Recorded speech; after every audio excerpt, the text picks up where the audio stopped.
बिस्मिल्लाहिर्रहमानिर्रहीम। Welcome to IT tests and jobs interview preparation. Guys, पिछली video में हमने कंप्यूटर जनरेशन के बारे में एमसीक्यूज़ देखे थे, लेकिन वो ईयर के मुतालिक थे। अब हम जनरेशन ऑफ कंप्यूटर के बारे में एमसीक्यूज़ देखेंगे, लेकिन ये सर्किटरी के मुतालिक है। सर्किटरी मीन टेक्नोलॉजी के मुतालिक है कि कौन से जनरेशन में कौन सा टेक्नोलॉजी यूज़ हुआ है। तो फर्स्ट जनरेशन में वैक्यूम ट्यूब्स यूज़ हुए हैं, सेकंड जनरेशन में ट्रांजिस्टर्स यूज़ हुए हैं, थर्ड में इंटीग्रेटेड सर्किट्स यूज़ हुए हैं जिसको आईसीस कहते हैं, फोर्थ जनरेशन में माइक्रो प्रोसेसर यूज़ हुए हैं।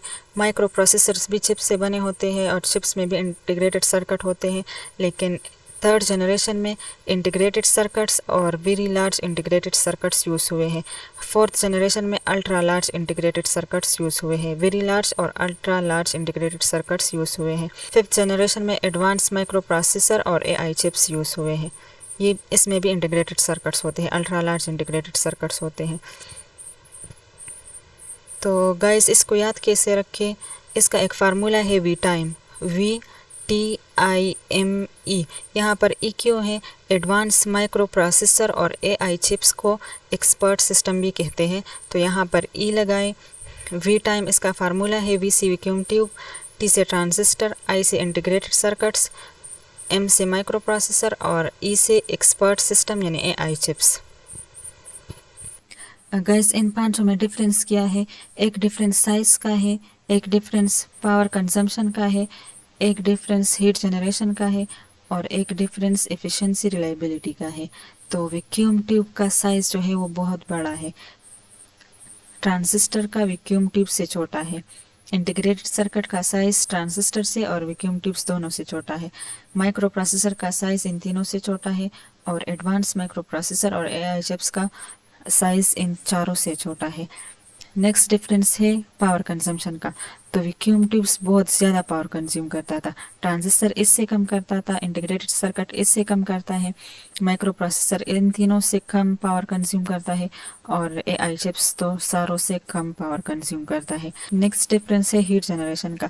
तो वैक्यूम ट्यूब्स बहुत ज़्यादा हीट जनरेट करता था, ट्रांजिस्टर इससे कम करता है, इंटीग्रेटेड सर्किट इन दोनों से कम हीट जनरेट करता है, माइक्रो प्रोसेसर इन तीनों से कम जनरेट करता है और एआई चिप्स इन चारों से कम हीट जनरेट करता है। नेक्स्ट डिफरेंस है एफिशिएंसी और रिलायबिलिटी का। तो वैक्यूम ट्यूब्स ज़्यादा एफिशिएंट नहीं थे, जब ट्रांजिस्टर आ गई तो ये वैक्यूम ट्यूब से ज़्यादा एफिशिएंट और रिलायबल थे। जब इंटीग्रेटेड सर्किट्स आ गए तो ये इन दोनों से ज़्यादा रिलायबल और एफिशिएंट थे, ज़्यादा काम करते थे, मोर टास्क पर काम करते थे। और माइक्रो प्रोसेसर्स तो कॉम्प्लेक्स काम के लिए यूज़ होता है, जैसे कि सीपीयू के अंदर होता है, और एडवांस माइक्रो प्रोसेसर और एआई चिप्स तो एआई काम के लिए यूज़ होते हैं, आर्टिफिशियल इंटेलिजेंस वाले, डीप लर्निंग वाले, मशीन लर्निंग वाले काम के लिए ये यूज़ होता है। आजकल के जो सीपीयूज़ और जीपीयूज़ हैं गेम के लिए जो यूज़ होते हैं, उनमें एआई चिप्स और एडवांस माइक्रो प्रोसेसर होते हैं। गैस, ये चिप्स जो है ये इंटीग्रेटेड सर्किट से बने होते हैं। ये एक मटेरियल से बने होते हैं जो सेमीकंडक्टर मटेरियल होता है, जिसको सिलिकॉन भी कहते हैं।